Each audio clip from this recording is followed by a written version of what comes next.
Bonjour à tous, je suis très heureux de vous accueillir à cette table ronde des géopolitiques de Nantes consacrée à la Russie. Comment parler à Poutine?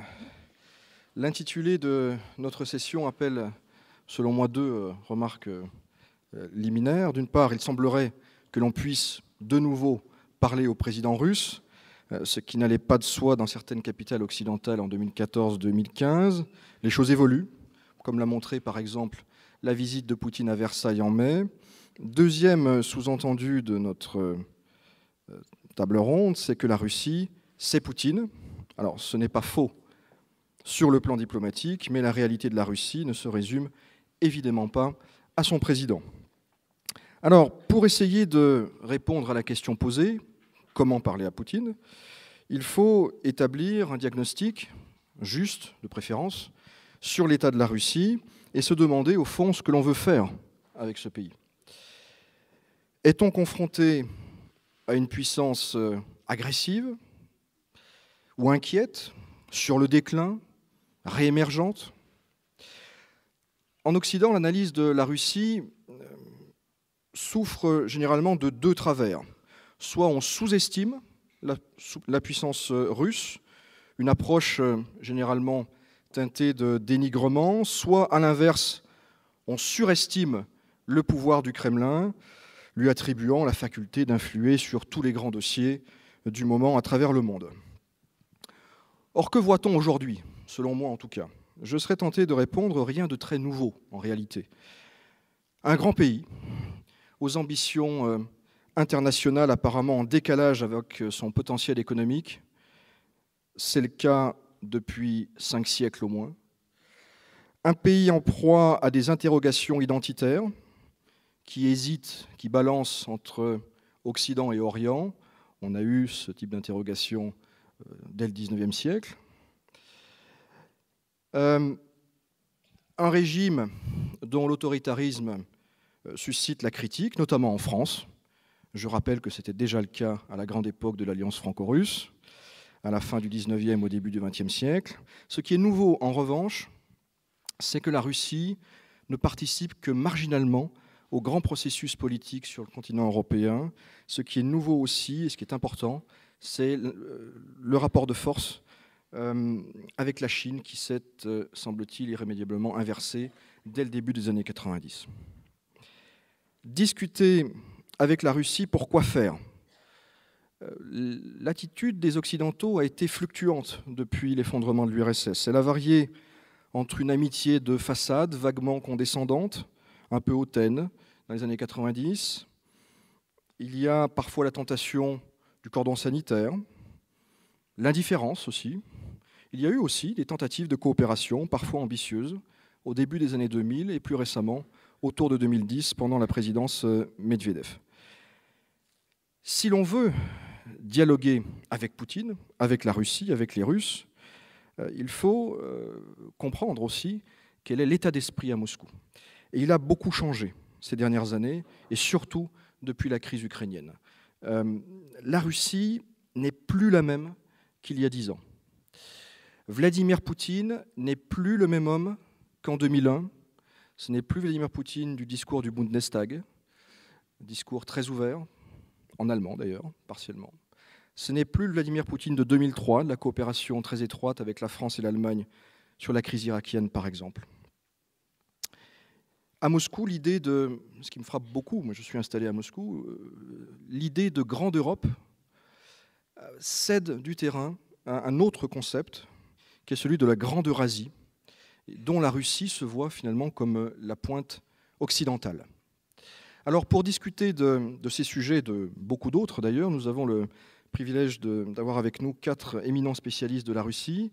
Isabelle Facon, qui est maître de recherche à la Fondation pour la recherche stratégique, Tatiana Kastoeva-Jean, qui dirige le centre Russie, Nouveau État indépendant à l'IFRI, Mathieu Slama, essayiste, et Jean de Glignasti, directeur de recherche à l'IRIS, et qui a été, entre autres, ambassadeur de France en Russie jusqu'en 2013. C'est d'ailleurs vers vous que je me tourne en premier pour vous demander, parce que ça a été votre métier finalement, comment parler aux Russes, et peut-être aussi comment ne pas parler à la Russie. Merci Arnaud. Je pense que le problème a été posé parfaitement. Parce que comment parler à Poutine, c'est bien ça reflète bien en fait notre façon, j'allais dire occidentale, de poser les problèmes. C'est-à-dire une personnalisation des questions internationales. Alors c'est vrai qu'il y en a une, mais comme vous l'avez dit très justement, Poutine en fait c'est la Russie. Et donc déjà dire qu'on va parler à Poutine, c'est ignorer qu'il y a la Russie derrière, et c'est déjà faire l'abstraction de la question stratégique de la Russie et de la question géopolitique. Donc cette personnalisation des relations internationales est souvent une forme d'aveuglement dans les relations internationales. Alors, c'est d'autant plus vrai qu'on ne parle pas à Poutine si facilement, si je puis dire. Poutine, c'est la pointe d'une pyramide qui est dans tous les grands États, avec des ambassadeurs, un ministère des Affaires étrangères, des ministères. Les dossiers se préparent, ils sont discutés, ils font l'objet d'arbitrage. Et au bout du compte, au bout de la ligne, quand on parle à Poutine, 90% du travail est fait et il reste 10% d'affect personnel, de réussite individuelle dans le contact. Un ambassadeur dans un grand pays rencontre le chef d'État moins d'une dizaine de fois par an. Il le rencontre très rarement personnellement. Il faut vraiment des cas extrêmes de crise pour obtenir un entretien personnel. En Russie, c'est quasiment impossible. On rencontre le conseiller de M. Poutine, un éminent ambassadeur, ancien ambassadeur à Washington, M. Ushakov, et ensuite on fait monter les messages. L'ambassadeur, quand il voit Poutine, il le voit à l'occasion d'une visite officielle. On peut échanger des mots, on peut discuter 30 secondes, mais il le voit en accompagnant son président, son ministre quand il est reçu, etc. Il n'y a pas dans les grands pays de contact direct entre un ambassadeur et un chef d'État. Il n'y a que dans les mémoires un peu gonflées qu'on voit ça. Et il y a quelques exceptions, Dieu merci.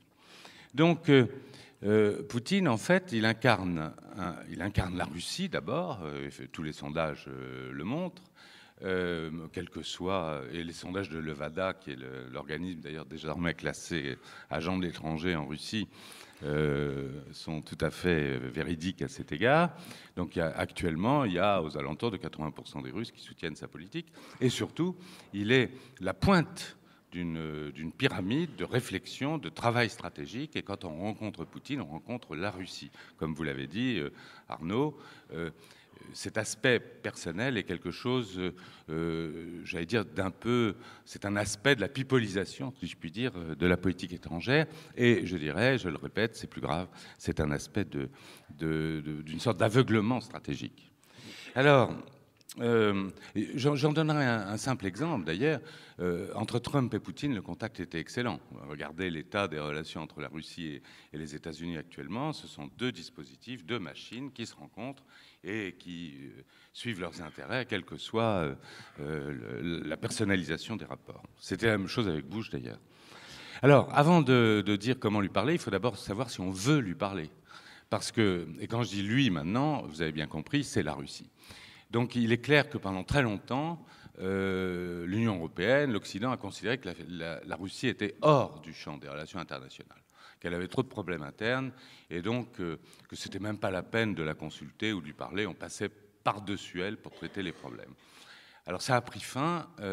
Après, il y a eu un avertissement à la conférence de Munich où Poutine a mis en cause assez brutalement l'unilatéralisme supposé du monde occidental. Et puis, ça a pris fin vraiment avec la Géorgie, où la réaction très, très violente de la Russie a conduit à faire rentrer d'un seul coup la Russie dans le champ des relations internationales globales. Alors ensuite, ça a été l'Ukraine, mais avant la Géorgie, on ne parlait pas, ou très peu. Sur l'Ukraine, Poutine avait essayé d'entrer en contact à plusieurs reprises, d'entrer en négociation, on reviendra sur ce mot, avec l'Union européenne, en disant attention, vous faites des bêtises avec le partenariat oriental, essayons de trouver un régime qui satisfasse les deux préoccupations, celle de la Russie d'intégrer l'Ukraine, notamment dans son union euro-asiatique, celle de l'Europe de l'intégrer dans l'Union européenne. Ça se discute au niveau stratégique. Nous n'avons pas pris contact avec la Russie, nous n'avons pas voulu négocier ça avec la Russie, parce qu'on disait il faut laisser le peuple ukrainien décider lui-même. Ce n'est pas une question stratégique, c'est une question de démocratie.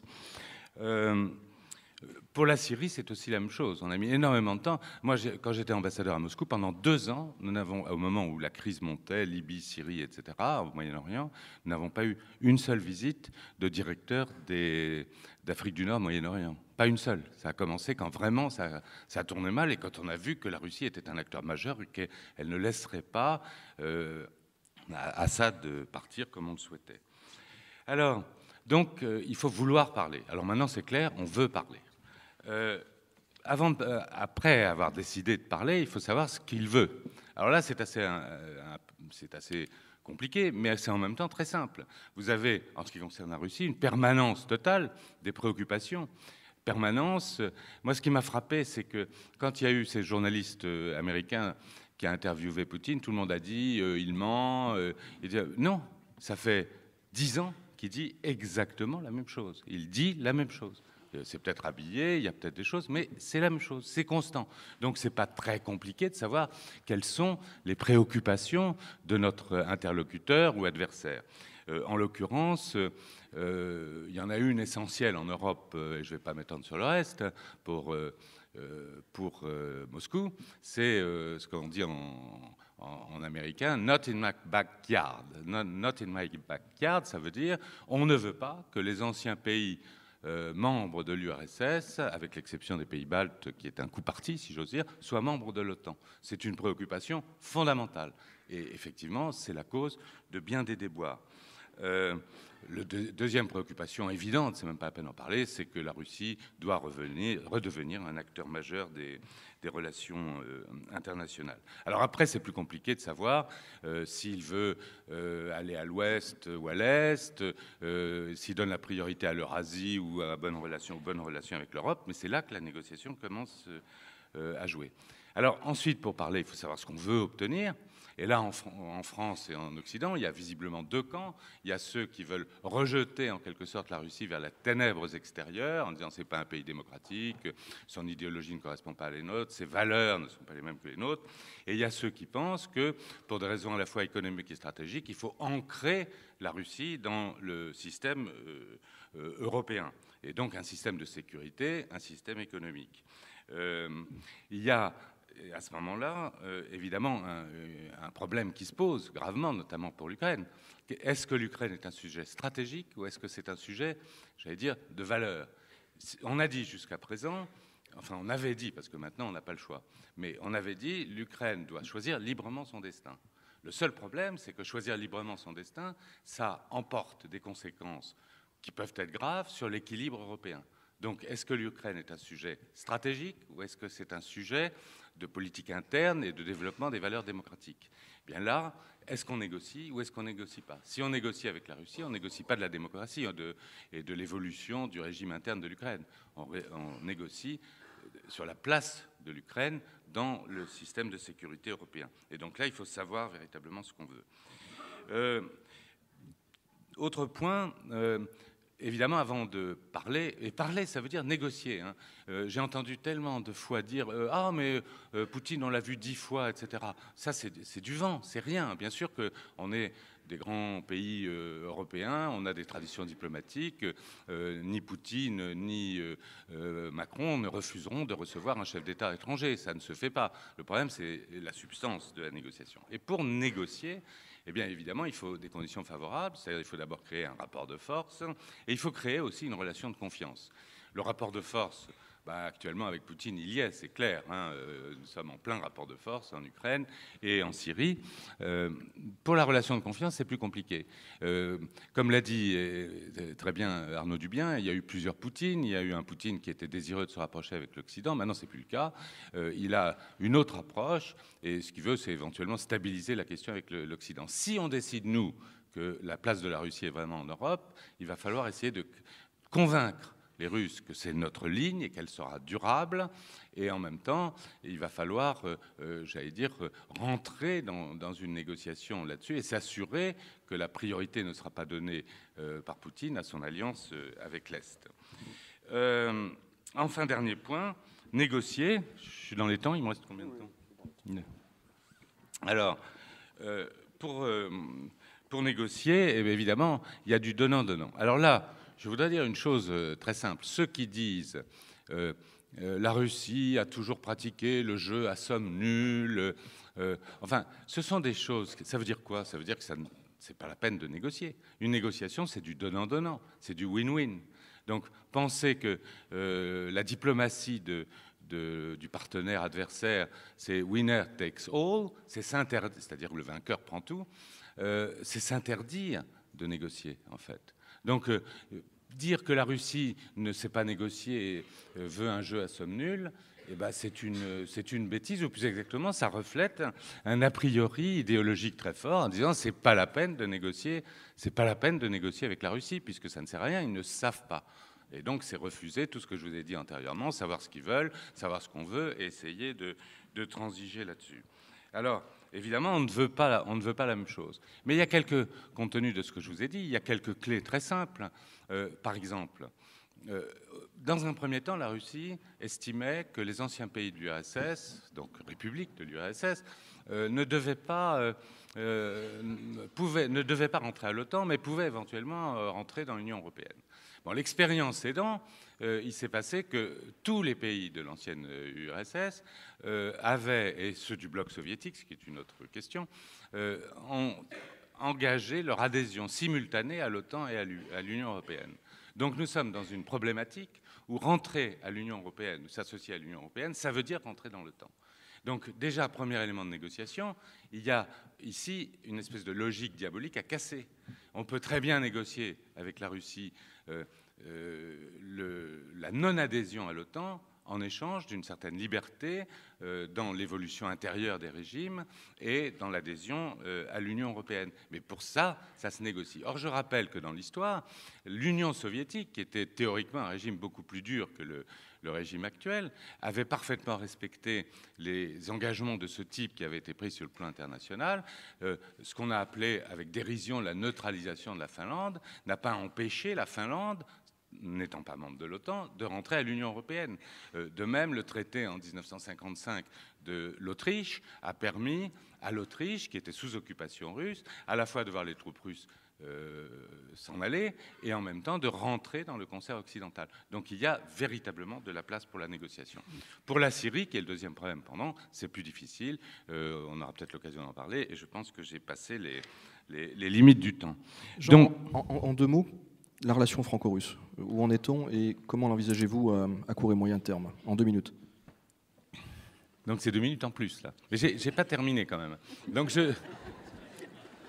Non, mais je le dirais, mais... Vous négociez un temps additionnel, c'est ça? Bon, donc je raccourcirai ma conclusion, mais je dirais il faut passer la vitesse stratégique.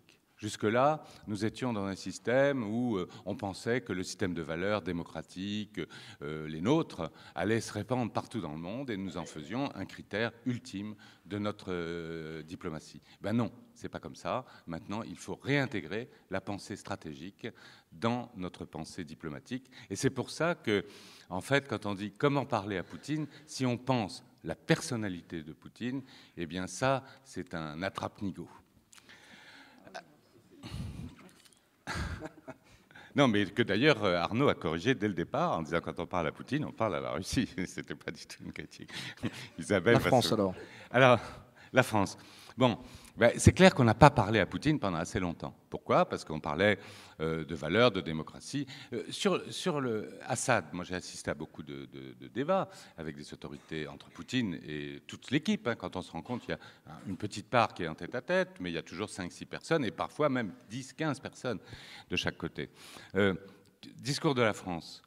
Assad est un abominable tyran sanguinaire qui fait tirer sur sa foule. Il faut, et qui opprime et torture et détruit sa population et son pays, il faut le virer. Discours de Poutine, Ben non, Assad, il est ce qu'il est. D'ailleurs, il est plutôt chez vous que chez moi. Moi, à l'époque, il ne l'avait jamais reçu à Moscou, etc. Mais c'est une stabilité. Chaque fois que vous faites sauter un pays stable au Moyen-Orient, ce sont les islamistes qui arrivent. Donc nous, on veut la stabilité à tout prix, même si c'est un régime autoritaire. Bon, alors, ce langage a disparu. On ne pouvait pas parler, on ne pouvait pas négocier à partir de là. Donc maintenant, on se parle et on pose les bases d'une négociation. Alors, à la réponse, en réponse à ce que dit Arnaud, je dirais une chose fondamentale. Bon, il est clair que nous avons posé les bases de la négociation. La visite de Versailles a été très importante. Maintenant, pour concrétiser tout ça, il faut un certain nombre de conditions. Et je disais récemment, quand vous regardez la politique du général de Gaulle, la France a été étrangement silencieuse entre 58 et 62. Pourquoi ? Parce que la France était exténuée. Elle était accablée par la guerre d'Algérie. Elle était accablée par la dévaluation permanente du franc, par la faiblesse de l'économie, etc. Quand De Gaulle a commencé à prononcer une voix forte sur la scène internationale, c'est quand le redressement de la France avait été patent. C'est-à-dire, il a commencé à partir des accords de Vienne en 62. C'est à ce moment-là que se sont déroulées les grandes étapes du développement de la politique gaullienne et qui est devenue gaulo-mitterrandiste. Or, nous sommes dans cette phase-là. Il est clair qu'actuellement, à Moscou, ce qui compte, c'est l'Allemagne. Et la France est un adjuvant, est un élément, etc. Mais on considère à Moscou que l'orientation, par exemple, sur les sanctions, sur le sort de l'Ukraine, etc., dépendra de l'avis de l'Ukraine. Donc, je dirais, pour répondre à Arnaud, nous avons posé les bases, mais nous avons besoin d'une consolidation. Merci beaucoup, Jean. Et vous, Isabelle, comment parleriez-vous à Vladimir Vladimirovitch ? Je suis assez d'accord avec l'idée qu'il faut repenser stratégique. Et je pense que la question est d'autant plus pertinente qu'effectivement, comme tu l'as dit Arnaud, le président Macron semble vouloir prêter attention à la Russie d'une manière différente. Et ça me semble d'autant plus judicieux que la stabilisation nécessaire des relations avec la Russie, a priori, ne va pas venir des États-Unis. Donc je pense que c'est d'autant plus important d'en parler maintenant. Et ici. Alors, qu'est-ce qu'on peut faire et en creux, qu'est-ce qu'on n'a pas assez fait ? Déjà, effectivement, en tout cas sur les affaires internationales, parler à Poutine, c'est parler à la Russie dans le sens où le projet international de Vladimir Poutine est le fruit direct, le produit de la culture stratégique du pays. Et donc, le premier conseil, ce serait pour mieux anticiper et mieux construire la relation avec la Russie, qui, j'en conviens parfaitement, est un partenaire extrêmement difficile. Eh bien, il faut prendre du recul historique et s'intéresser à la culture stratégique russe, parce que le projet international de Poutine, encore une fois, est un produit direct de cette culture stratégique. Et plus globalement, et ça je pense qu'on ne l'a pas suffisamment fait, mais ça a été très bien dit à l'instant, il faut tenir compte des réalités, c'est-à-dire arrêter de projeter ce que nous voudrions sur le partenaire ou l'adversaire pour bâtir une politique constructive. Et de ce point de vue, je partage les logiques de gens comme Alfred Grosser ou Robert Frank qui insistent sur l'intérêt d'une analyse des mentalités et des perceptions de l'autre, le partenaire, mais a fortiori l'adversaire. Et en relations internationales, c'est primordial pour mener une politique adéquate de décentrer le regard. Ça ne veut pas dire épouser la vision de l'autre, évidemment, mais si on veut bien gérer la relation avec lui, il faut comprendre de quel point de vue il se situe. Et je pense que George Kennan, le père de la politique de containment, qui n'est donc pas forcément un grand ami de la Russie, connaissait bien la Russie. Et du coup, sa politique a peut-être été pas si inefficace que ça à cette époque. Alors, à quelle Russie parlons-nous ? Concernant la grande image stratégique, je pense qu'il y a quelques points à avoir en tête pour comprendre le positionnement international russe, avec des points qui ne sont pas forcément bien compris, je pense, dans les chancelleries occidentales. On n'a peut-être pas les leviers qu'on croit, en d'autres termes.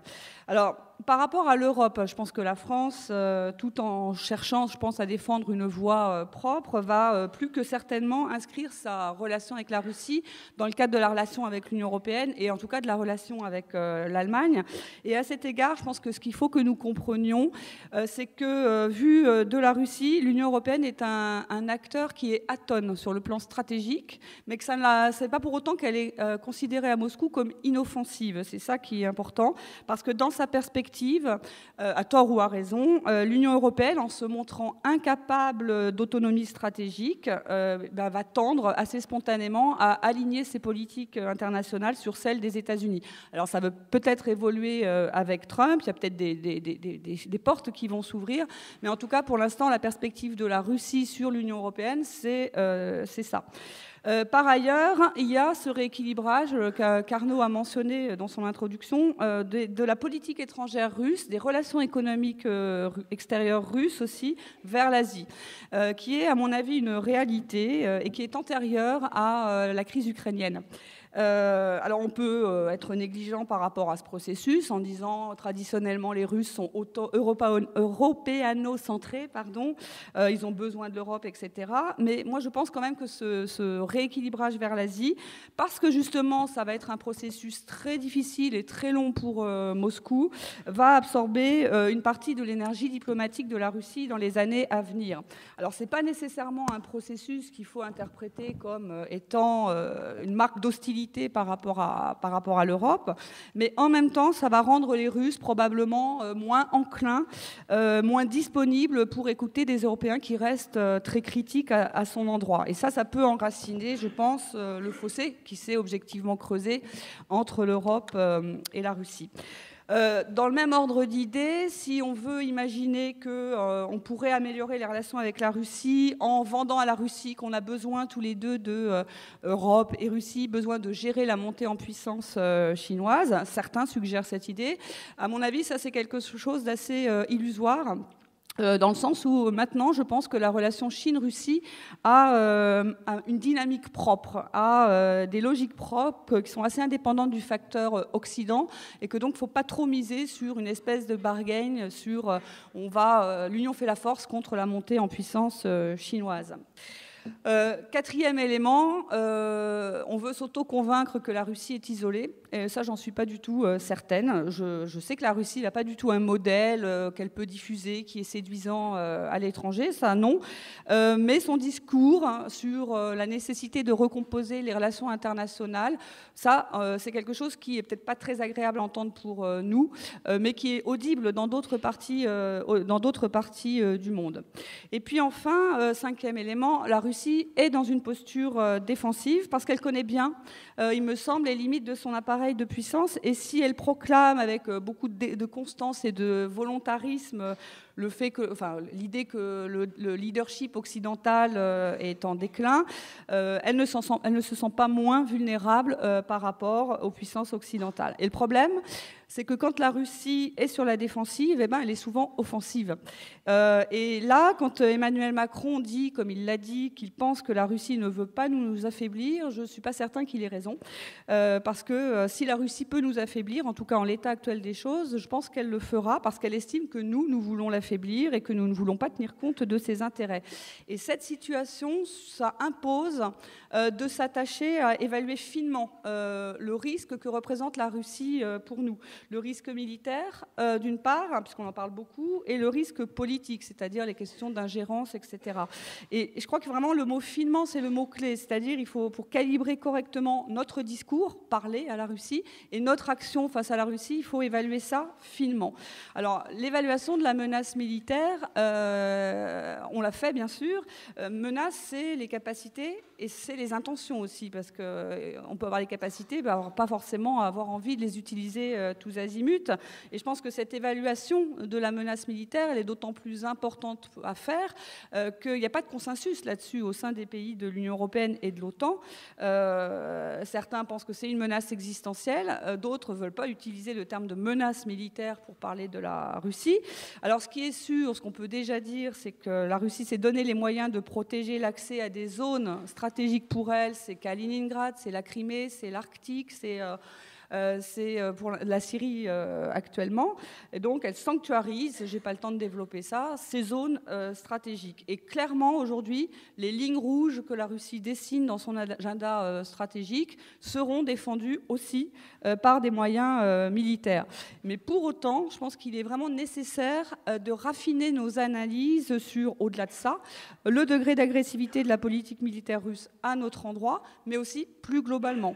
Et moi, pour l'instant, il me semble que la Russie n'a pas une capacité militaire globale qui veut intervenir partout, et il ne me semble pas qu'elle l'ambitionne. Par ailleurs, le point de la question du traitement des ingérences et des efforts d'influence de la Russie dans la vie politique des pays européens, bien sûr qu'il faut être intraitable quand il y a des atteintes au bon fonctionnement de nos démocraties. Mais là aussi, il faudrait que ce soit sur la base d'une analyse froide des faits et sur la base d'une hiérarchisation des risques et des problèmes. Alors on ne peut pas tout développer, mais il faut vraiment se poser les questions. Qu'a fait ou que cherche effectivement à faire la Russie pour diviser nos sociétés? Qu'est-ce qui est dans son comportement politique classique d'influence, mais qu'est-ce qui est action subversive, corrosive, susceptible d'avoir un vrai impact sur nos sociétés? Quels sont les outils dont nous disposons pour mesurer l'impact réel des médias russes en langues étrangères? Il faut distinguer les choses aussi. Il y a effectivement les liens financiers avec certains partis en Europe, mais il faut aussi distinguer ça des affinités politiques qui existent sur la base d'un certain nombre d'idées, de valeurs, etc. Et moi, là, je pense que vraiment, il faut affiner nos analyses sur tous ces sujets-là et en tout cas prendre garde de ne pas avoir la tentation de nous cacher derrière la responsabilité d'un acteur extérieur, la Russie, pour ne pas nous interroger suffisamment profondément sur les causes internes de la montée du populisme en Europe ou sur les divisions dans nos sociétés ou tout simplement sur le déclin du leadership occidental dans le monde. Il me reste 2 minutes, c'est ça ?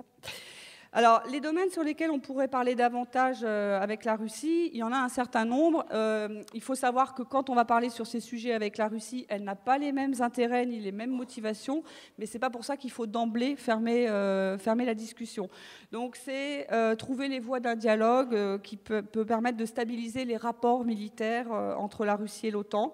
C'est la lutte contre la prolifération, c'est la lutte contre le terrorisme, ce sont les dynamiques stratégiques au Moyen-Orient, voire en Asie-Pacifique.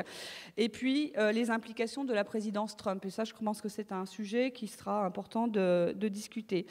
Par ailleurs, on peut aussi essayer de renverser la question et de la renvoyer à la Russie. Que doit faire la Russie si elle veut nous faciliter la tâche? Puisque M. Macron veut lui parler, et il a dit qu'il voulait parler avec respect à la Russie. Bon, ça, c'est un point tout à fait important. On peut lui dire avec respect un certain nombre de choses. Que, par exemple, on n'est pas forcément obligé à Moscou de toujours faire des liens entre tous les dossiers, ce qui est bloquant et ce qui gêne beaucoup les négociations.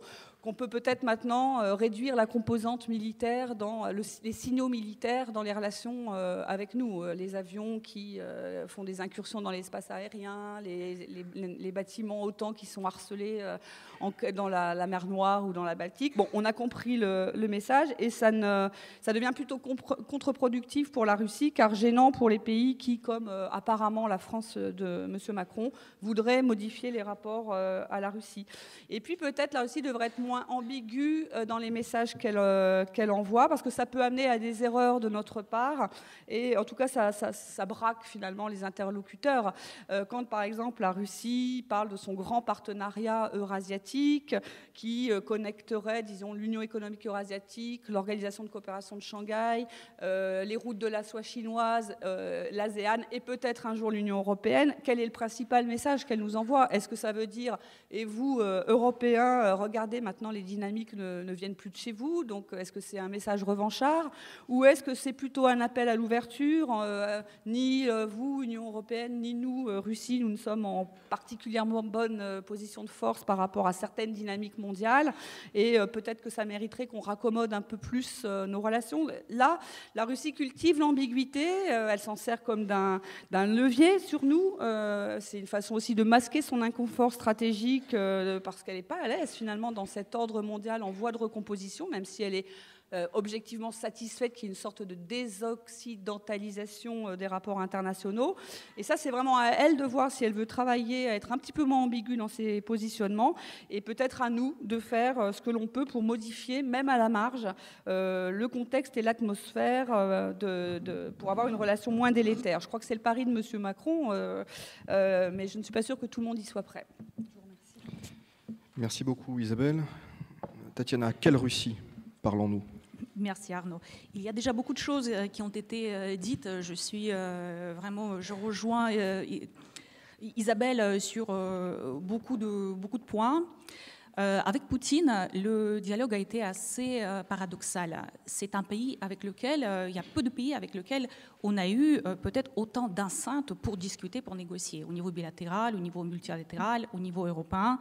Le rythme des rencontres a été extrêmement soutenu. Bon, il est vrai, il y a eu des sommets qui tournaient plutôt à vide, mais c'est extrêmement dense. Et malgré cela, on n'a pas pu prévenir les incompréhensions, d'imaginer l'effet des propos et des actes sur l'autre et les réactions que ça pouvait susciter. Donc un bon matin, on s'est réveillé avec la Russie qui est passée du statut du partenaire, certes difficile, mais à un statut du pays perturbateur. On a parlé alors du revirement et de l'imprévisibilité de ce pays, alors qu'au fond, je suis d'accord que la Russie était beaucoup plus directe et beaucoup plus cohérente dans sa politique, dans ce qu'elle voulait et dans ce qu'elle ne voulait pas faire. Nous ne voulions pas capter ces signaux, malheureusement, qui parfois n'étaient même pas des signaux faibles, un pointillés, mais de gros traits noirs. Je pense que pendant une très longue période, nous avons cru que le réquisitoire que la Russie faisait contre le monde occidental, sous la domination américaine, venait d'une puissance faible qui n'avait pas les moyens de son discours. Et on a longtemps perçu la Russie comme un pays en transition vers nos valeurs, vers les valeurs démocratiques et libérales. Et dans les années 2000, l'accent a été plutôt mis sur la Russie, pays émergent. Et d'ailleurs, la Russie a beaucoup travaillé aussi à cette perception d'elle-même. Moi, je vois trois divergences de fond qui ont amené à cette situation aujourd'hui d'opposition, de confrontation entre la Russie et l'Occident. Et le premier, c'est la vision sur l'évolution du monde. L'Occident se basait plutôt sur la vision d'une trajectoire de convergence pacifique et globalisée. On peut le comprendre, mise en place de l'espace Schengen, la construction européenne, la chute du mur de Berlin, tout ça, ça a amené dans le même sens. Et pour ces raisons, l'Occident a voulu d'ailleurs aider les autres pays à progresser dans cette direction-là, d'accélérer en quelque sorte ce mouvement. Les révolutions de couleur ont été saluées, comme les chutes des régimes dictatoriaux.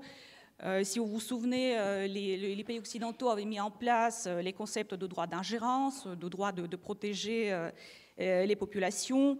L'adhésion des pays de l'ancien bloc soviétique à l'Union européenne et à l'OTAN relevait de la même logique. C'était les retrouvailles de la grande famille et de la grande famille européenne. Et face à cette vision occidentale d'une évolution pacifique, convergente et globalisée, celle de la Russie a été complètement différente. Nous, on dit souvent que la chute de l'Empire soviétique a fait peu de victimes et finalement n'a pas été sanglante.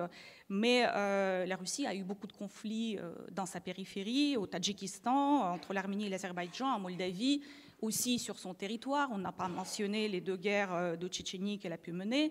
Elle était parmi les premiers pays à connaître le terrorisme de masse. Dans les années 2000, on oublie qu'elle était parmi les 3 pays les plus touchés par les actes terroristes qui venaient du Caucase du Nord, et l'Asie centrale, c'est aussi une zone qui la rend extrêmement vulnérable. Et quand vous regardez les sondages, tout au long des années 2000, la part des Russes qui ressentent une menace militaire directe pour leur sécurité n'est jamais descendue en dessous de 50%. Et le comportement occidental est venu alimenter ces craintes finalement. D'une part, l'élargissement de l'OTAN et de l'Union européenne ont été considérés comme menaçant les intérêts stratégiques, mais aussi économiques. Je pense que le paramètre économique dans la crise ukrainienne, on ne le considère pas assez. On n'a pas assez expliqué à la Russie comment l'accord d'association allait s'articuler avec ses propres relations économiques, énergétiques, les relations entre les complexes militaro-industriels entre les deux pays, et est-ce que c'était compatible avec son propre projet d'intégration régionale qui est l'Union économique eurasienne. La politique occidentale au Moyen-Orient, évidemment, suscitait des craintes. M. Douglas-Estrie l'a dit très bien. La Russie estime qu'il vaut mieux avoir un leader autoritaire et laïque que le chaos qui peut venir à la place après le changement du régime. Donc on est en présence des grilles de lecture qui sont presque à l'opposé. Et face à ça, la Russie et l'Occident mettent l'accent sur les outils aussi tout à fait différents pour gérer ce monde et pour répondre à ces défis. La Russie répond au moins par trois choses importantes. Premièrement, c'est absolutisation de la notion de la souveraineté, alors que les pays de l'Union européenne acceptent la supranationalité pour certaines questions, etc. Pour la Russie, c'est vraiment un élément de base, y compris un élément de sécurité. Deuxièmement, c'est l'outil énergétique qui, en même temps, permet de stabiliser le pays à l'intérieur, qui structure l'espace post-soviétique, notamment dans les relations avec l'Ukraine, de moins en moins d'ailleurs, avec la Biélorussie, mais aussi les échanges avec l'Union européenne, qui est dépendant environ en 30% du gaz russe. Et c'est aussi l'outil militaire en face de l'Union européenne qui se désarme, qui baisse les budgets et les effectifs militaires. Avant 2014, il n'y avait que deux pays qui remplissaient l'objectif de 2% des dépenses militaires, c'était la France et la Grande-Bretagne. L'équilibre des puissances, tout ça était considéré comme quelque chose qui relevait du 19e siècle, complètement obsolète. En Russie, c'est complètement différent. En arrivant au pouvoir, Vladimir Poutine lance une réforme de l'outil de défense et augmente les dépenses militaires qui, en 2015, atteignent presque 5% du PIB. Et ça a baissé depuis à cause des problèmes économiques que connaît la Russie. Et il n'y a pas de raison pour que cette utilisation, ne serait-ce que limitée, de l'outil militaire s'arrête. Je me souviens d'une conversation au lendemain du début de l'opération militaire en Syrie avec un expert russe considéré comme proche du Kremlin qui disait « Ah ben ça va mieux, depuis qu'on bombarde, on nous parle beaucoup plus respectueusement. L'outil militaire aujourd'hui, c'est des gains diplomatiques, c'est la sortie de l'isolement, notamment l'opération en Syrie. Et c'est très intéressant, le ministre de la Défense russe avait dit que l'opération militaire en Syrie a interrompu la chaîne fatale des révolutions de couleur dans cette région. Donc c'est l'un des objectifs de l'opération russe, a priori de l'aveu du ministre. L'emploi de la force militaire russe trouve aussi un écho favorable dans la population russe. Quand on regarde les sondages, les pics de popularité du président Poutine coïncident avec les moments où il mène des opérations militaires en Tchétchénie, en Géorgie, en Syrie, en Ukraine. Donc il y a aussi des effets secondaires très favorables sur les ventes d'armes, sur la démonstration au régime autoritaire de l'Asie centrale qu'il y a un pays qui peut venir les défendre en cas de problème, en cas de révolution de couleur, etc. Donc il n'y a aucune raison pour que cette utilisation s'arrête. Et donc, quand on analyse le dialogue a posteriori, on voit bien qu'on n'a pas la même grille de lecture et qu'on ne partage pas le même code commun nécessaire pour la réussite d'un dialogue. Aujourd'hui, je pense que quand on parle à la Russie, il faut avoir en tête plusieurs choses. Premièrement, il faut très clairement comprendre les objectifs russes. Moi, j'en vois 4 si je simplifie. Premièrement, c'est la préservation de l'intégrité territoriale et de la stabilité du régime. L'intégrité territoriale, ça a toujours été extrêmement important pour les Russes.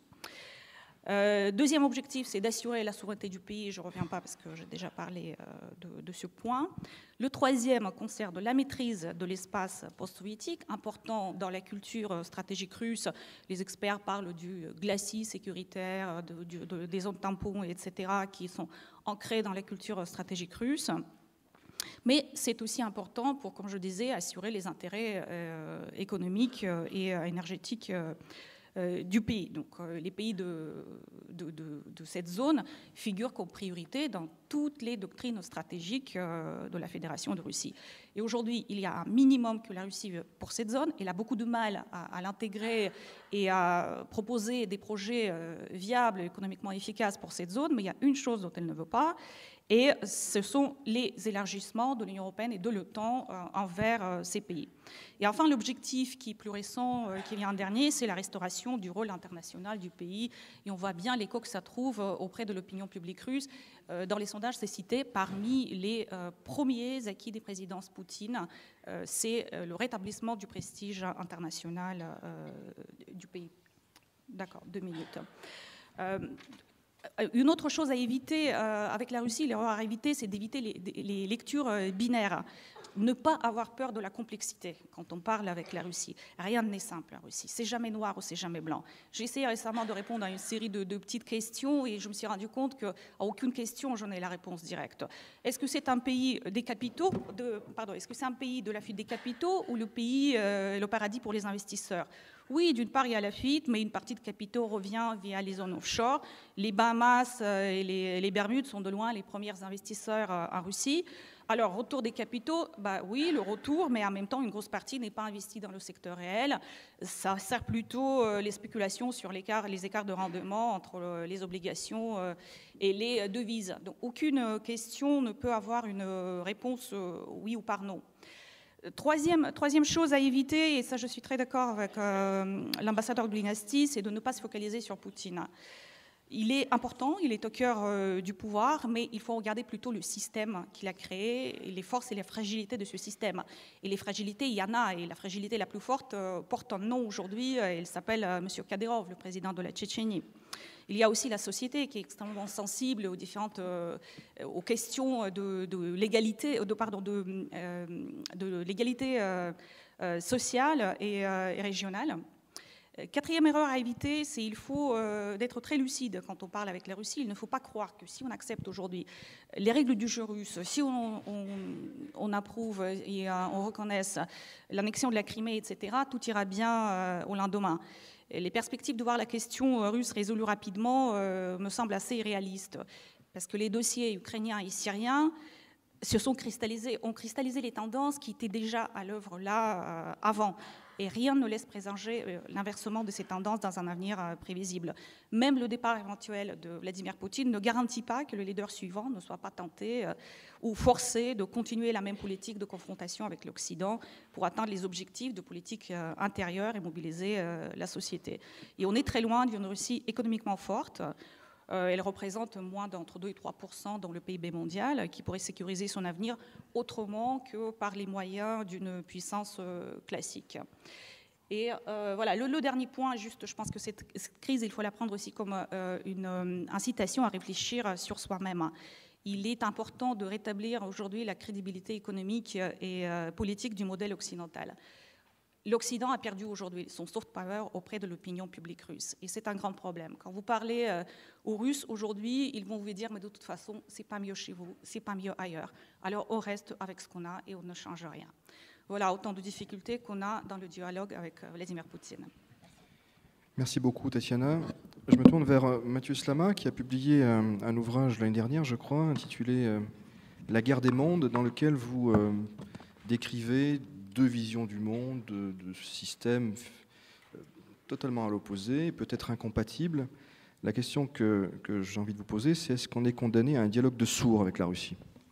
Alors, déjà, rassurez-vous, cher Arnaud, je vais être plus bref que mes camarades. Voilà, pour laisser, je pense, la parole aussi un peu aux gens dans la salle. Moi, je pense en effet qu'il y a peut-être des raisons plus profondes parce que quand on dit comment on parle avec Poutine, ça veut dire que déjà il y a un problème, déjà il y a une incompréhension et qu'on a du mal à établir ce dialogue. Donc moi j'émets l'hypothèse qu'il y a des raisons plus profondes que tout ce qu'on a dit, que ce soit des raisons stratégiques, des raisons politiques, géopolitiques, etc., qui ont toutes été très très bien évoquées et sur lesquelles j'aurais des choses beaucoup moins intéressantes à dire.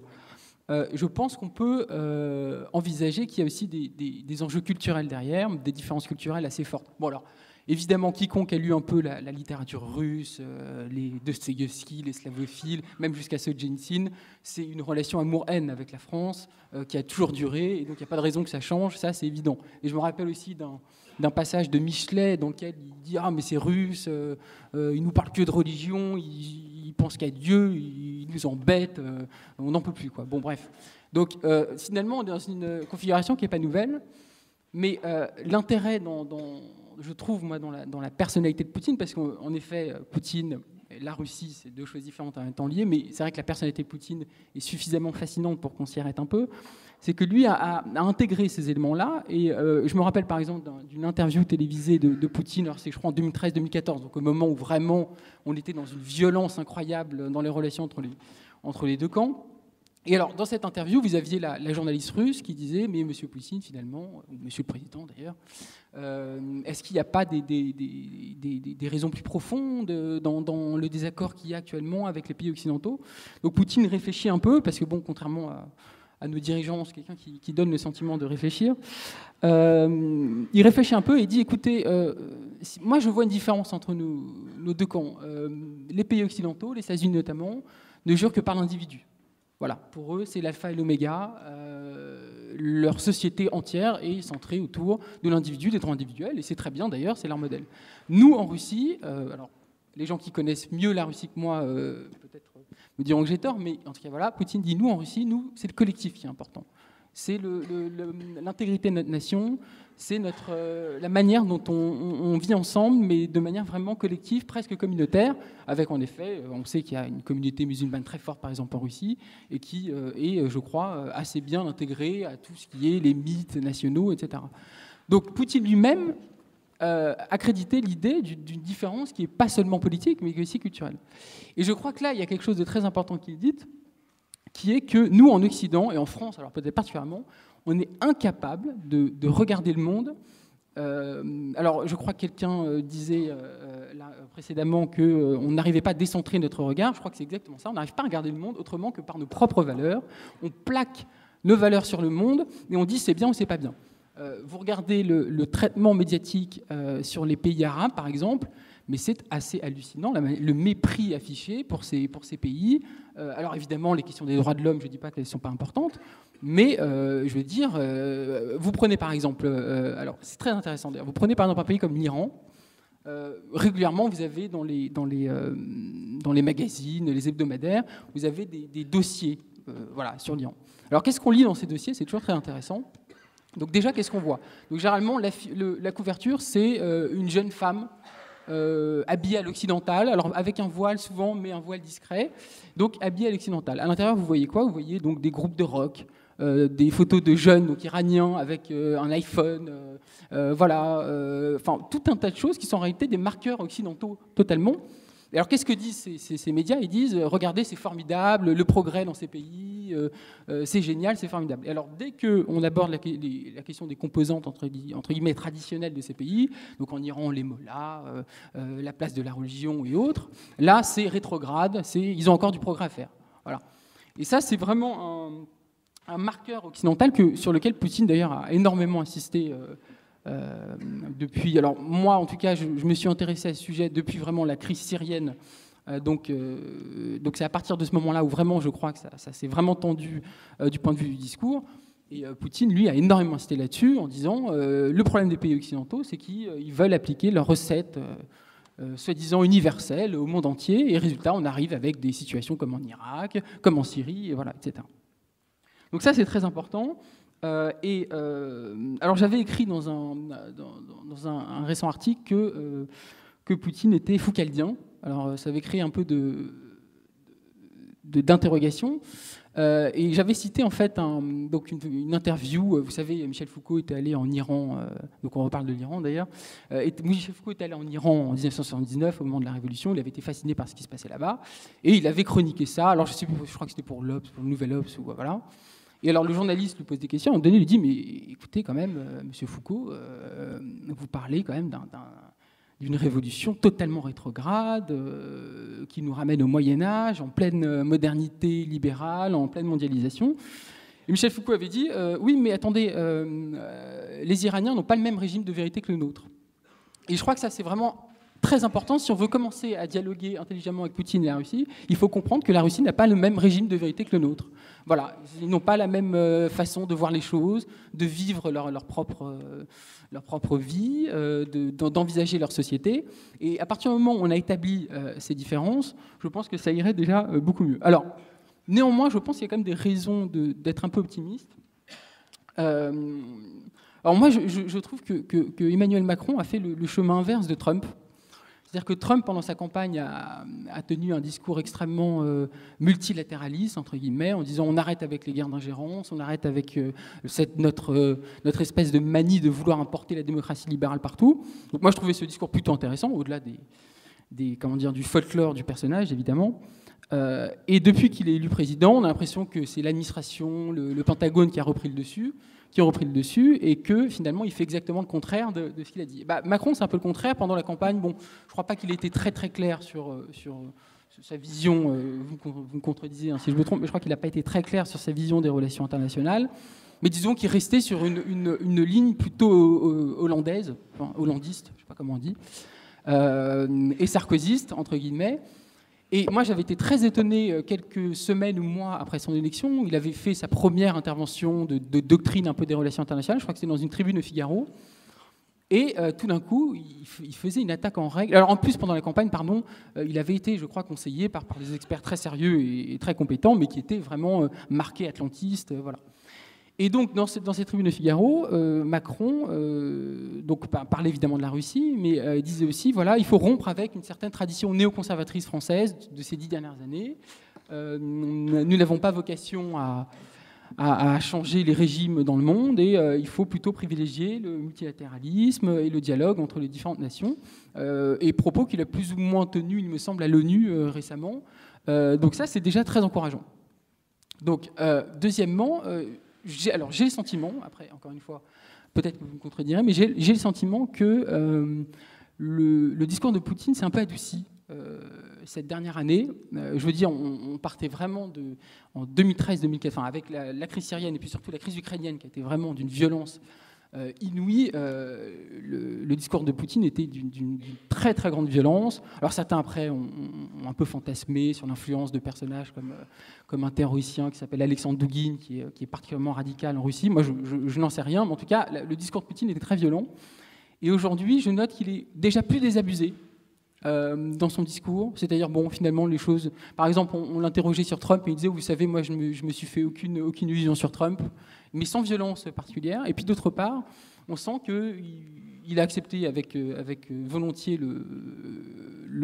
l'invitation de Macron à Versailles. Donc, tout un tas de choses qui, peut-être, peuvent nous rendre plutôt optimistes pour la suite. Voilà, et je m'arrête là. Merci beaucoup, Mathieu. Il nous reste une demi-heure, ce qui est bien pour notre discussion, notre débat. La parole est à la salle. Je demande aux personnes qui souhaitent intervenir, poser des questions, bref de préférence, de se signaler. Et un micro va circuler dans la salle. Je vois plusieurs bras levés. Le micro, écoutez, il y a des gens là-bas. Il y a M. Wurtz aussi. Là-haut.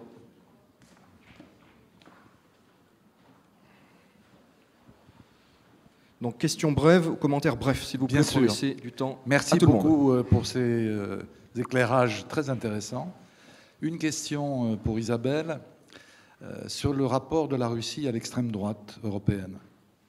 Est-ce qu'on peut évidemment considérer qu'il s'agit simplement d'instrumentaliser la poussée populiste en Europe occidentale? Je signale au passage qu'un des dirigeants de l'AfD qui vient d'être élu député, Alexander Gauland, est à la fois un révisionniste dans son discours et un pro-russe affirmé. Donc ma question, pour être claire, est-ce qu'au-delà de l'instrumentalisation par le régime russe de l'extrême droite populiste, il n'y a pas aussi une convergence de valeurs? Est-ce qu'il n'y a pas quelque chose en commun entre une partie de ces mouvements populistes d'extrême droite et la pensée russe, ce serait trop dire, mais en tout cas la pensée du régime? Qui veut répondre?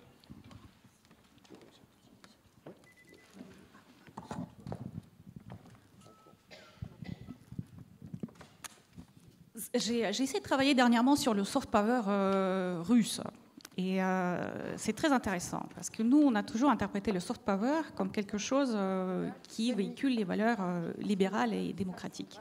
Et on se rend compte, en fait, que la Russie a un soft power, qu'elle exerce, donc l'influence douce, beaucoup d'attractions qu'elle exerce sur nos propres sociétés, les sociétés occidentales, et ça va bien au-delà des extrêmes. Et en effet, avec le front, avec le parti de Marine Le Pen, il y a une proximité, y compris en matière des valeurs. La Russie se positionne aujourd'hui comme le chef de file des valeurs conservatrices dans le monde, ce qui attire pas mal, ce qui en vérité cache une réalité qui est très différente. Quand on regarde les sondages, les statistiques, les différentes études, la société russe est loin d'être en fait aussi conservatrice que le discours ne veut la représenter. Le taux d'avortement exactement baisse, mais reste assez élevé. Et les citoyens ne veulent pas que l'État s'ingère dans les planifications familiales. La population est contre l'avortement. La population manifeste une attitude très libre vis-à-vis des concubinages, etc. Le taux de divorce est le même qu'en France, donc il y a un grand discours. Et derrière, les réalités ne coïncident pas. En matière de valeurs religieuses, et c'est aussi très intéressant parce que les sondages montrent qu'il y a 3 ou 4% des Russes qui vont vraiment régulièrement à l'église et sont initiés à la vie religieuse. Et un sondage disait des choses encore plus amusantes, c'est que presque 30% des personnes qui se disent orthodoxes affirment qu'ils ne croient pas en Dieu. Donc c'est une sorte d'appartenance ethnique qu'ils manifestent en disant qu'ils sont orthodoxes, civilisationnelle, tout à fait Arnaud, mais pas du tout une initiation à la vie religieuse. Et en fait la Russie exerce une attirance sur, pas seulement en matière de valeurs, mais sur beaucoup de différentes parties, pas seulement les partis extrêmes. Les souverainistes, la défense de l'intérêt national attire beaucoup en France. Les eurosceptiques trouvent aussi leur compte.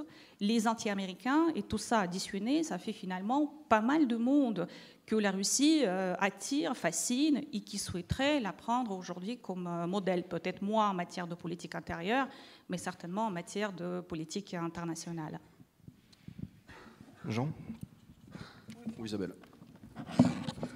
À ajouter par rapport à ce qu'a dit Tatiana, mais je dirais que ces liens et ces affinités, on va dire, elles ne sont pas nouvelles. Je crois que Monsieur Le Pen avait déjà des connexions russes et effectivement ça repose sur des affinités. Alors c'est les valeurs dites traditionnelles pour l'organisation de la société, les valeurs au niveau des valeurs familiales. Plus récemment, ce message anti-globalisation, anti-establishment, d'élite qui serait tournée vers la mondialisation à tout crin, la notion de souveraineté aussi, et ça rejoint ce que disait Tatiana par rapport à l'anti-UE, on va dire ça comme ça. Et puis je pense qu'il y a des affinités fantasmées aussi, parce que je pense que certains partis d'extrême droite européens pensent que sur la place de l'islam, il y aurait des choses à voir avec les Russes ont les bons choix, etc.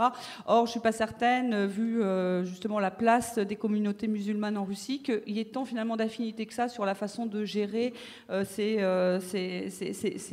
situations liées à la présence de l'islam dans les sociétés. Et bon, ce que les Russes ont essayé de faire, c'est bon, si ça peut servir nos intérêts, tant mieux. D'où l'intérêt pour Vladimir Poutine de recevoir Marine Le Pen à Moscou, je crois que c'était au mois de mars, parce que ça montre les divisions. C'est une autre façon de montrer les divisions au sein des sociétés européennes.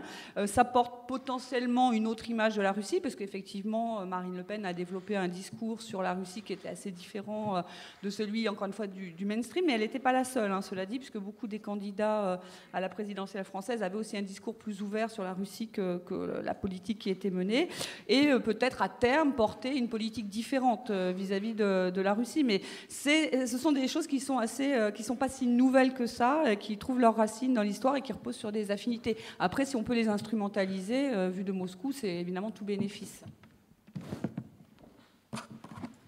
Oui, juste un mot, parce que tout ce qui a été dit est parfaitement exact et correspond à la réalité. Mais en fait, il y a deux choses. Il y a d'une part, j'allais dire, le soft power. Et là, je me souviens, j'ai eu un jour un entretien avec quelqu'un proche du Kremlin, disant quand même, Le Pen, etc. Et elle a dit, en ce moment, on fait ce qu'on peut avec ce qu'on a. Ceux qui nous aiment bien, on les prend. Voilà. Et puis, bon... Et c'était une époque où les relations étaient assez tendues. Après, effectivement, les élections ont montré, en faisant un bref calcul, qu'il y a au moins 50% des électeurs qui ont appuyé des candidats qui étaient pour un rapprochement avec la Russie. Donc je pense que ce problème-là va perdre un peu de son acuité. C'est un des éléments du soft power global russe. Deuxième élément, en ce qui concerne le fond de l'idéologie, tout ce qui a été dit est parfaitement exact et j'y adhère. Mais il faut bien comprendre que sur l'échiquier politique russe, en fait, Poutine est plutôt au centre.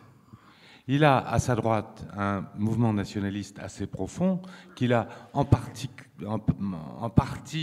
maté, dominé. Zhirinovsky, en gros, c'est l'homme qui attire l'extrême droite et la rend poutino-compatible.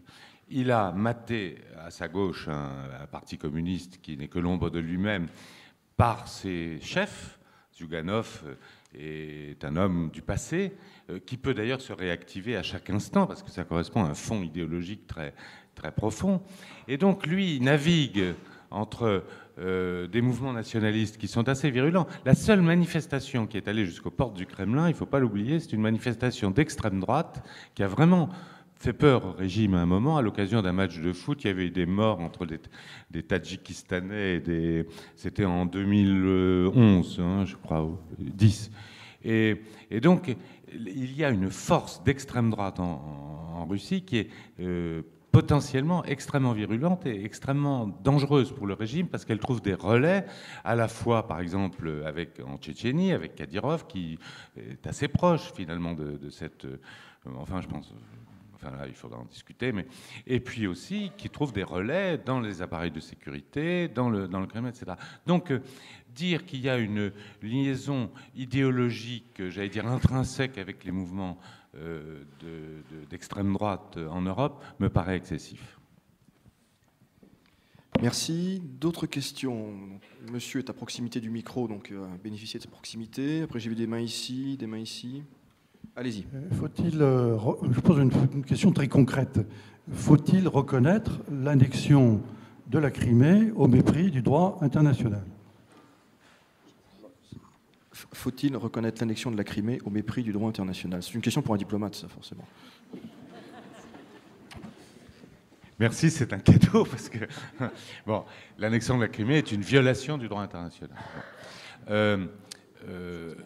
En fait, la question derrière, c'était Sébastopol. C'était une base stratégique russe qui existe depuis 3 siècles et que la Russie ne voulait pas prendre le risque de laisser tomber dans les mains de l'OTAN. C'est le déclenchement de l'affaire, c'est ça.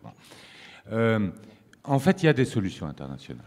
Il y a des solutions. Si on refait un référendum avec l'aval de l'ONU, l'aval des organisations internationales, si on trouve un statut particulier, tout est possible à la négociation diplomatique. Il y a eu une faute, mais le statut futur est du ressort d'une négociation diplomatique. On peut faire de la Crimée un vaste casino international, une sorte de Las Vegas de l'Europe. La seule chose qui n'est pas négociable, c'est la base de Sébastopol. Je suis un peu moins optimiste que vous. Je pense que ce n'est plus négociable pour les Russes et que c'est perdu pour l'Ukraine, mais que ça reste un étendard tout à fait compréhensible. D'autres questions? Là-bas, oui, et ensuite ici. Oui, je voudrais rebondir sur cette question de la Crimée. On n'embête pas Chypre, pourtant les Turcs à Chypre, je ne pense pas qu'ils soient dans une situation particulièrement internationalement légale. Et Chypre, tout le monde sait que c'est devenu un casino. D'autre part, sur la Crimée, il y a un article d'un monsieur, un juriste suisse qui s'appelle Arnaud de Tézac, dans Horizon et Débat, qui explique qu'on peut voir les choses de deux manières, ou bien une annexion internationalement contestable parce qu'elle a été faite sans l'avis du gouvernement, le nouveau gouvernement ukrainien. Mais le nouveau gouvernement ukrainien est-il légitime? Le Maïdan, on sait que c'est une fabrication et que Victoria Nuland a dit qu'elle n'en avait rien à foutre du gouvernement ukrainien. Ça a été en ligne sur Internet. Il y a un échange téléphonique sur Internet qui le montre explicitement. Donc, déjà, la question de la légalité de ce gouvernement actuel se pose. Mais ensuite, j'aimerais avoir votre avis là-dessus. Il y a eu un premier référendum en 92 qui avait donné le même résultat que celui de 2014. Donc, ce monsieur d'Oteza qui dit fort justement, après tout, est-ce que depuis 92, on n'est pas dans une situation entre parenthèses où on attend la validation, en 2014, pardon, la validation du premier référendum de 92, sachant que, a posteriori, le gouvernement ukrainien, qui était pro-russe à l'époque, avait modifié a posteriori. Il avait, paraît-il, c'est l'article, il avait modifié la valeur de ce référendum une fois le référendum mené. Donc, pour moi, en plus, l'Ukraine, la Crimée, tous les gens parlent russe, ils avaient déjà un statut particulier, partiellement indépendant, avec leur propre parlement. Je veux dire, la situation n'est pas aussi tranchée que ce que tout le monde dit avec cette histoire de communauté internationale. Tatiana, une question simple et politiquement absolument pas sensible. Complètement neutre, je suis d'accord. Oui. Alors, sur la Crimée, la question est très complexe parce qu'on est en contradiction devant, d'une part, les questions du droit international. Et la Russie avait signé plusieurs documents qui reconnaissent l'intégrité territoriale de l'Ukraine avec la Crimée en son sein. Et je parle du mémorandum de Budapest de 1994, du traité sur l'amitié avec l'Ukraine qui mentionne explicitement la Crimée au sein de l'Ukraine. Ça, c'est d'un côté le droit international. Et de l'autre côté, tout ce qui relève plus de la perception de la justice de cette question-là. Finalement, cette question était très présente chez les Russes aussi. J'ai regardé il n'y a pas longtemps un film qui date de la fin des années, un film culte russe qui date de la fin des années 90. Et la question de la Crimée est déjà présente. Il y a un moment, un personnage qui dit de toute façon, vous n'êtes plus la grande puissance, vous n'avez pas su défendre la Crimée. Donc c'est quelque chose qui est dans la conscience collective. Côté Crimée, oui, la majorité de la population était russophone, espérait avoir le niveau de vie qui est plus élevé en Russie, les retraites qui sont plus élevées, etc. Tout le discours sur rejoindre la mère patrie, ça avait son sens pour ces gens-là. Donc, en effet, entre la perception de la justice historique et le droit international, il y a une contradiction. Il y a aussi une contradiction entre l'intégrité territoriale et le droit des peuples de se définir eux-mêmes. Je ne pense pas qu'aujourd'hui, et je rejoins la question de monsieur, que ce serait une bonne chose de reconnaître la Crimée avec ce qu'on a, avec les éléments qu'on a. C'est-à-dire que ça ouvrirait la porte à d'autres, ça aurait créé un précédent qui pourrait être utilisé par d'autres pays. Et le nombre de territoires disputés dans le monde, il est quand même assez impressionnant. Et la Russie, parmi les pays concernés, regardez les îles Kouriles, regardez Kaliningrad, qui avait appartenu à l'Allemagne, les îles Kouriles au Japon. Qu'est-ce qu'on en fait si on a un précédent de ce type-là? Si le pays qui veut prendre le territoire vient et organise un référendum dans les conditions, il faut le dire, douteuses, je pense que ce ne sera pas la question qui sera réglée rapidement. On en a pour la réunification de l'Allemagne, on a mis combien de temps? Plus de 50 ans. Donc, à mon avis, la Crimée restera très longtemps la pomme de discorde dans les relations entre la Russie et l'Occident. Mais ça n'empêchera pas de travailler avec la Russie et de dialoguer. On peut prendre l'exemple des pays baltes, dont l'annexion n'a jamais été reconnue en temps de l'URSS. Ça n'a pas empêché à l'Occident et à l'URSS à l'époque de discuter sur les questions stratégiques, de désarmement et même afficher des avancées. Merci. Question suivante. Monsieur au centre.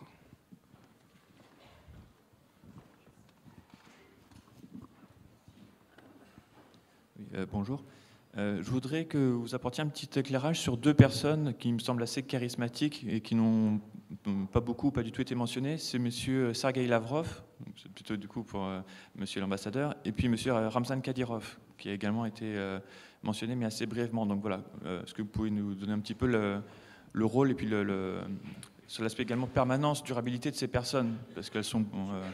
Elles sont en place depuis une bonne quinzaine d'années, donc elles peuvent mettre en place une politique sur assez long terme. Donc, Alors, Sergueï Lavrov, ministre des Affaires étrangères, et Ramzan Kadyrov, président de la Tchétchénie.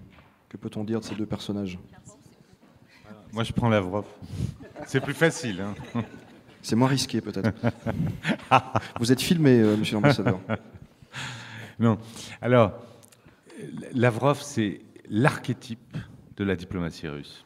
C'est un type qui a tout vécu, tout connu, qui a une peau de crocodile, parce qu'il a tout essuyé. Il a connu, quand il était jeune diplomate, une URSS forte. Ensuite, il a connu l'affaiblissement total de la Russie.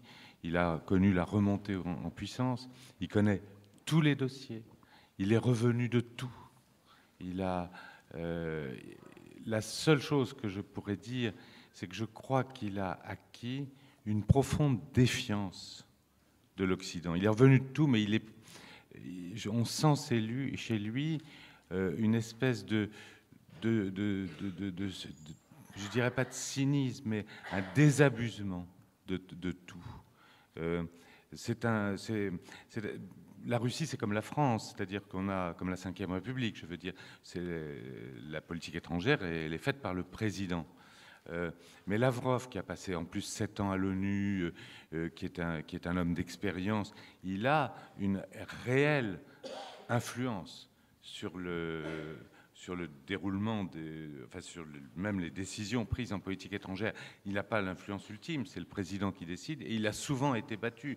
On ne connaît pas le détail des discussions internes, mais on sait par exemple que le MID, c'est-à-dire Lavrov, n'est pas très favorable à ce qui s'est passé en Abkhazie. Et, donc il a une approche qui donne à chaque fois une dimension plus internationaliste et un plus multilatéraliste, compte tenu de son expérience à l'ONU, à l'orientation plus, disons, souverainiste du président.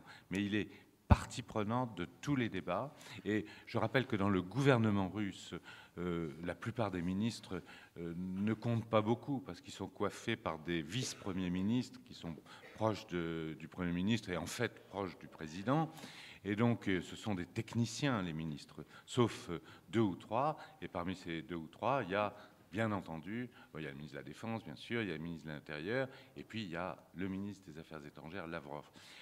Si Lavrov est remplacé par un diplomate qui a moins d'expérience, qui a moins cette habitude, cette connaissance de l'Occident, et en même temps cette persistance dans la ligne, à ce moment-là, le ministère des Affaires étrangères russe prendra beaucoup moins d'importance. Mais contrairement à ceux qui pensent qu'il ne pèse pas dans la prise de décision, je pense qu'il pèse parce que Lavrov pèse. Et en tout état de cause, c'est un très grand diplomate. Qui est en poste depuis 2004, faut-il le rappeler. Kadyrov, un homme charmant, Tatiana. J'ai que des questions faciles. Alors, sur Kadyrov, la Tchétchénie de Ramzan Kadyrov a une place très particulière en fait dans le système politique russe, au point où on se demande si la loi fédérale s'applique sur le territoire de cette république et si Poutine ne serait pas otage de Kadyrov finalement. Le cas est très exceptionnel. Ramzan Kadyrov dispose de sa propre armée, des hommes armés qui lui sont fidèles. Aujourd'hui, il affirme qu'il est complètement loyal et très fidèle vis-à-vis de Vladimir Poutine. Il dit qu'il est le soldat de Poutine. Et en même temps, c'est une république qui vit beaucoup grâce aux dotations fédérales, la plus dotée, je crois, parmi les républiques. Et à chaque fois, en attisant un peu le feu, derrière, il demande l'augmentation des dotations. La dernière date du début de la semaine. Il expliquait que le taux de naissance dans la république était très élevé et que donc il fallait débloquer plus de dotations fédérales pour la république. Il a une réelle capacité d'influence sur la politique intérieure. Il y a quelques semaines, il y a eu à Moscou une protestation des musulmans devant l'ambassade de Birmanie contre les répressions des musulmans dans ce pays. Et au lendemain, il y avait 1 million, je ne sais pas si les estimations sont vraies, mais semblerait-il 1 million de personnes à Grozny qui protestaient pour les mêmes raisons. Donc il est capable, en utilisant les ressources administratives, de faire sortir autant de monde dans la rue. Et la manifestation précédente, c'était la manifestation en rapport direct avec ce qui s'est passé avec la France, anti-Charlie Hebdo. 1 million de personnes à Grozny qui dit « je ne suis pas Charlie, et on ne peut pas vexer le prophète. Il a aussi la capacité d'influence sur la politique extérieure. Il mène une politique assez autonome vis-à-vis de plusieurs de plusieurs pays arabes et notamment les monarchies du Golfe. Donc pour l'instant, ça ressemble à un pacte, un deal entre deux hommes, Poutine et Kadyrov, qui semble tenir la route avec certaines concessions de la part du centre fédéral, notamment en matière de subsides, de dotations. Mais la question que je me pose, le jour où l'un des deux n'est pas là, qu'est-ce qui restera de ce pacte ? Parce que quand vous regardez les différentes études sur la Tchétchénie, notamment d'International Crisis Group, d'ailleurs le rapport porte le nom In Abroad, l'étranger intérieur de la Russie. Je trouve que le titre est très parlant. Au fond, il n'y a aucune question qui est réglée au sein de cette république qui fonctionne d'une manière autonome et finalement est très mal intégrée au reste de la Russie. D'autres questions ? Ah, oui. On prendra la question là-haut ensuite. Oui, je voudrais rajouter, c'est tout à fait exact, et tout est ça. En fait, dans la réalité, la Tchétchénie est indépendante. La paix a été payée par le prix de l'autonomie de ce pays et par, j'allais dire, une certaine immunité de Kadyrov qui commet ses forfaits sans que la justice russe ne lui parle. Effectivement, il y a un lien d'allégeance personnelle. L'affaire tient parce qu'il y a eu une allégeance personnelle entre Kadyrov et Poutine, mais de temps en temps, il y a des réajustements qui se font parce qu'il va trop loin, pas tellement sur le plan des libertés individuelles, mais sur le plan, j'allais dire, stratégique. Je ne suis pas sûr que la conférence sur les manifestations sur la Birmanie ait été très agréable au Kremlin. Je ne suis pas sûr que les ambitions de Kadyrov sur l'ensemble du Caucase Nord soient soutenues, c'est même l'inverse, par la Russie. Mais en cas et c'est pour ça que Kadyrov, personne n'y touche, parce que la Tchétchénie tient comme ça, l'affaire est pacifiée. Alors, si je voulais reprendre la parole, parce que tout ce qui a été dit est totalement exact, c'est parce que, en fait, Kadyrov appartient à une tariqa soufie qui a toujours été traditionnellement pro-russe. Donc, c'est pas uniquement M. Kadyrov. Il y a derrière lui, d'ailleurs, son père, imam, était aussi pro-russe, etc. Donc, il y a quand même en Tchétchénie, ça ne tient pas sur une personne, il y a quand même en Tchétchénie une tradition religieuse et politique qui est attachée au cadre russe, et donc ça facilitera éventuellement la succession si jamais il y a un problème. J'avais vu. Oui, voilà. oui, bonjour, merci. Est-ce que vous pensez que la Russie a, sur le long terme, la possibilité de sécuriser, d'assumer son intégrité territoriale, compte tenu du différentiel démographique, de la pression démographique asiatique ? Donc la Russie orientale a-t-elle la possibilité de conserver son intégrité territoriale sur le très long terme, militairement et financièrement ? Merci. Oui, carrément. Bon, je pense que la question, elle porte sur la situation à la frontière sino-russe et notamment à l'extrême-orient russe, où effectivement on a multiplié par 1000 la situation de la démographie russe qui, à certains égards, a donné des signaux d'amélioration, mais globalement, ça reste un problème. Et si on regarde la situation des deux côtés de la frontière sino-russe, du côté chinois, vous avez... Alors, les évaluations, c'est entre 120 et 130 millions d'habitants, et de l'autre côté de la frontière, ce serait entre 6 et 7 millions d'habitants. Bon. Et je pense que c'est un des facteurs qui préoccupe, bien sûr, les autorités russes par rapport à la relation avec la Chine, avec cette idée que la nature ayant horreur du vide, ça pourrait susciter à terme des appétits territoriaux, que ça pourrait se faire plus ou moins dans le long terme, etc. Et je pense que c'est une des raisons qui explique la nature de la politique de la Russie à l'égard de la Chine. Je ne pense pas qu'il mise uniquement sur les leviers militaires à cet égard. Et si on regarde, bon, même si c'est en train d'évoluer, mais si on regarde la façon dont la Russie a construit construit son outil militaire en termes de répartition des forces, c'est pas forcément la façade est qui est la mieux garnie. Il y a quand même plutôt une vigilance sur l'ouest ces dernières années. Et dans un deuxième temps, le méridional, en fait, le sud. Et sur cette menace éventuelle de la Chine, et en lien avec ce problème démographique, le fait qu'il y a des ressources, etc., la Russie a misé plutôt sur le développement d'une relation la plus équilibrée possible avec Pékin. Il y a effectivement tout le volet anti-occidental dans cette relation, mais c'est ce que je disais tout à l'heure dans mon intervention, il n'y a pas que ça. Et je pense que les deux, depuis le début des années 90, ont pour objectif d'éviter d'avoir à dépenser des ressources pour une éventuelle confrontation à terme, se préparer à une éventuelle confrontation, parce que chacun considère qu'il a des intérêts stratégiques plus pressants ailleurs. Aucun des deux ne veut avoir une mauvaise relation de voisinage. C'est comme ça qu'ils ont réussi à... ça n'a pas été facile, d'ailleurs, à régler leurs problèmes frontaliers. Ça a pris un certain nombre d'années. Toujours est-il qu'ils y sont parvenus. Beaucoup de mesures de confiance dans le domaine militaire. Et c'est une relation qui... on parlait tout à l'heure de densité des cadres de relations entre la Russie et l'Europe. Mais dans le cas de la Chine, il y a des groupes de travail sur tous les sujets, y compris les sujets qui fâchent. Ils se parlent beaucoup. Et je pense que cette relation, même si elle a ses arrière-pensées, même si elle est difficile, elle a acquis une substance que, je pense, on sous-estime ici, parce qu'ici, on a tendance à vouloir... Alors, soit demain, c'est toujours pareil, c'est surestimation, sous-estimation. Soit demain, c'est un grand axe anti-occidental qui se dessine sur la base d'une alliance Russie-Chine. Soit ils ont tellement de dossiers cachés et d'arrière-pensées entre eux qu'après-demain, sans doute, se taperont-ils dessus militairement. Bon, moi, je pense que les deux ont un intérêt objectif à avoir une bonne relation de voisinage. Ça ne veut pas dire qu'ils s'adorent. Effectivement, pour la Russie, cette inversion du rapport de force avérée au détriment de la Russie en très peu d'années, finalement, en 20 ans, le rapport de force s'est complètement inversé entre la Russie et la Chine. Pour la Russie, c'est difficile, mais il me semble qu'ils n'ont pas opté pour une politique militarisée pour répondre à ce défi, qui n'est pas que démographique d'ailleurs.